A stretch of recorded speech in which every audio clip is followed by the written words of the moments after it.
Shalom Église du Seigneur, Shalom monde entier. Nous sommes le 17 août 2017. Il est 5h22. J'étais encore au lit. Voici un mouvement sur le plafond de la chambre où une grande main est sortie et j'ai entendu une voix qui me disait « Je suis venu te prendre ». À l'instant, j'ai commencé à monter jusqu'à me retrouver au-delà des nuages. Là, je vois une boule de feu en train de circuler et qui finit par faire un virage devant moi. J'ai entendu la même voix que celle de la chambre qui me disait « Observe bien, regarde et entends. Découvre la pensée que j'avais quand rien n'était encore créé. » Bien-aimé, le Seigneur a commencé à me parler. Tellement que c'était trop fort et profond. Je lui ai dit, Seigneur, je ne saurais pas tout retenir. Et le Seigneur me dit, ne t'en fais pas, tu as la dimension. Bien-aimé, du coup, je me suis vu sur la terre. J'ai pris un carnet et j'ai commencé à écrire. Étrangement, de l'autre côté, je me voyais avec le Seigneur dans l'espace. C'est l'expérience que je viens de vivre. Le Seigneur est merveilleux. Et voici la suite de cette histoire étourdissante.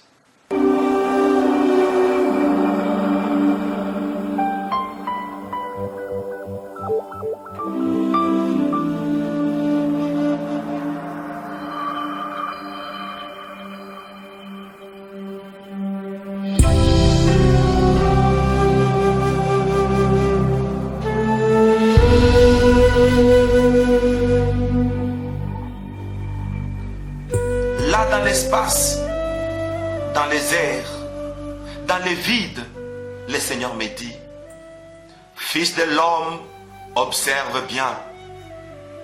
Avant la création, ce n'était que le missile de feu que je m'étais choisi comme représentation. C'est ce que tu vois. J'ai circulé le vide depuis l'éternité. Rien n'était encore créé. Comme il vous a été dit par Moïse, mon esprit se mouvait. Mes énergies étaient tellement abondantes que même l'espace infini subissait le poids de ma présence qui s'imposait dans les vides. C'est ainsi qu'il est écrit, au commencement était la parole. Ne croyez pas que ce vide était inoccupé.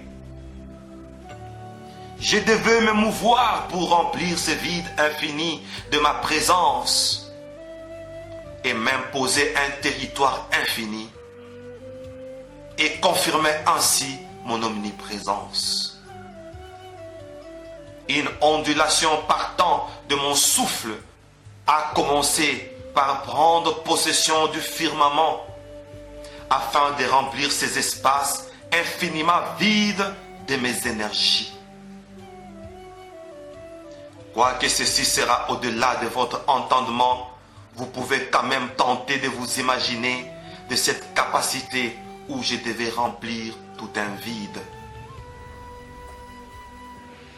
Voici combien tout le firmament est saisi de ma présence. C'est à partir d'ici que j'ai dit que la lumière soit.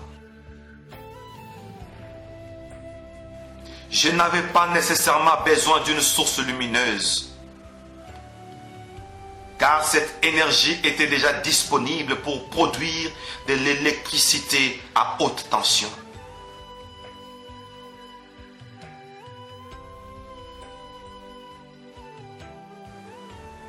Des vibrations étincelantes se heurtaient et produisaient des éclairs à cause de la décharge électrique dont le vide n'a pas pu supporter. De sons métalliques faisait des cacophonies à cause de l'intensité électrique.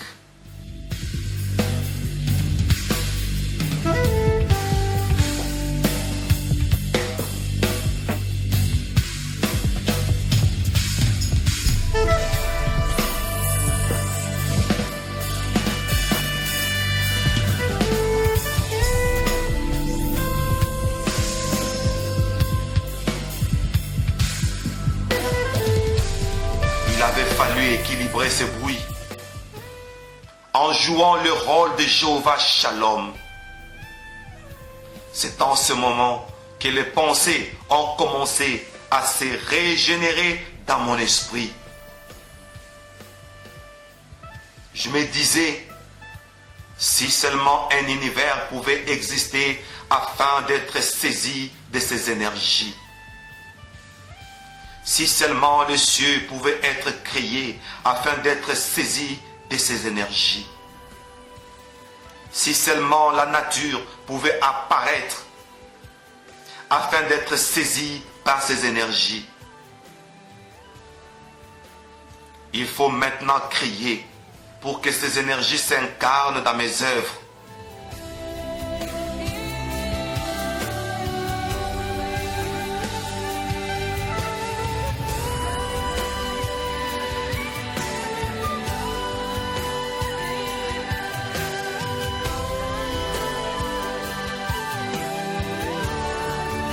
Attention, toute œuvre de ma création est énergétique. Les potentialités s'y incarnent. C'est pourquoi dans l'ancien temps, toutes mes apparitions s'accompagnaient de feu jusqu'à la Pentecôte. Pour vous faire voir qu'à chaque dispensation de feu, j'ai incorporé mes énergies dans mon peuple. Si une orbite de feu est sur chacune de vos têtes, c'est pour vous signaler que vous êtes plein des énergies et celles-ci produisent de l'électricité. C'est ainsi que je vous ai dit, quand j'étais en chair, vous êtes la lumière du monde.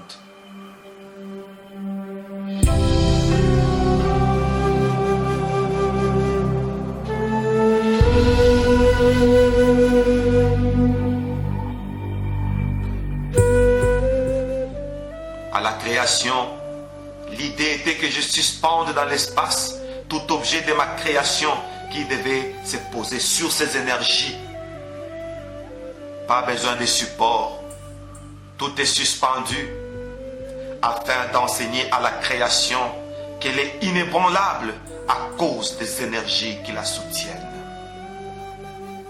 Sachez, ô fils des hommes, tout ce qui a été fait, le visible et les invisibles, sont basés sur un fondement énergétique. Tout autour de moi vit la loi de l'exécution. Sitôt je pense, sitôt ça subsiste. Tout objet de mes pensées crée une existence par une création automatique à partir de ces énergies qui déclenchent par esquisse ce dont je m'imagine.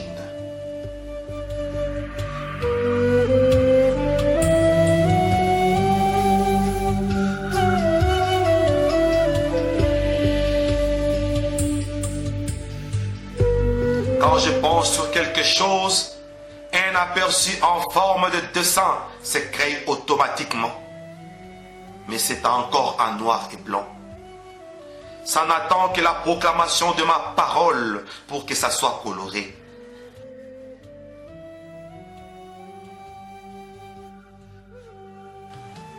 Ma parole donne de la couleur et ranime mes esquisses.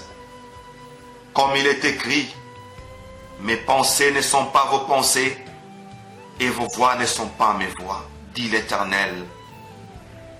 Autant les cieux sont élevés au-dessus de la terre, autant mes voix sont élevées au-dessus de vos voix et mes pensées au-dessus de vos pensées. Comme la pluie et la neige descendent des cieux et n'y retournent pas, sans avoir arrosé, féconder la terre et fait germer les plantes, sans avoir donné de la sémence au semeur et du pain à celui qui mange. Ainsi en est-il de ma parole qui sort de ma bouche et ne retourne point à moi sans effet, sans avoir exécuté ma volonté et accompli mes desseins.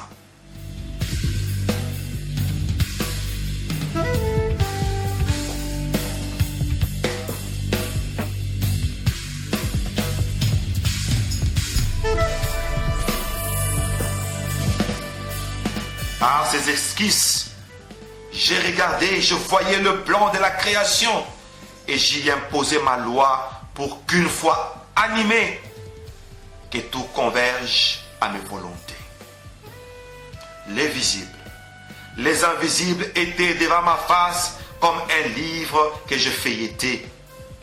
J'estimais, j'accentuais les schémas. Une fois proclamé, tout devait suivre l'itinéraire de mes esquisses par une coloration automatique et une animation de ce qui paraissait en dessin.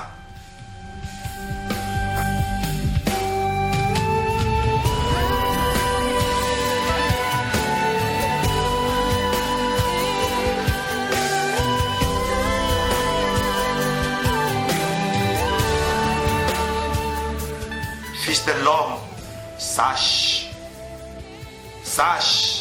note que tout ce qui existe ne peut avoir de défauts, comme quelques-uns m'accusent par des sciences erronées qu'ils ne peuvent pas même maîtriser, disant qu'il existe des erreurs dans ce que je fais. Pourtant, l'œuvre de ma main est saisie des énergies. Toute la création est énergétique. Voilà comment s'est passée la création.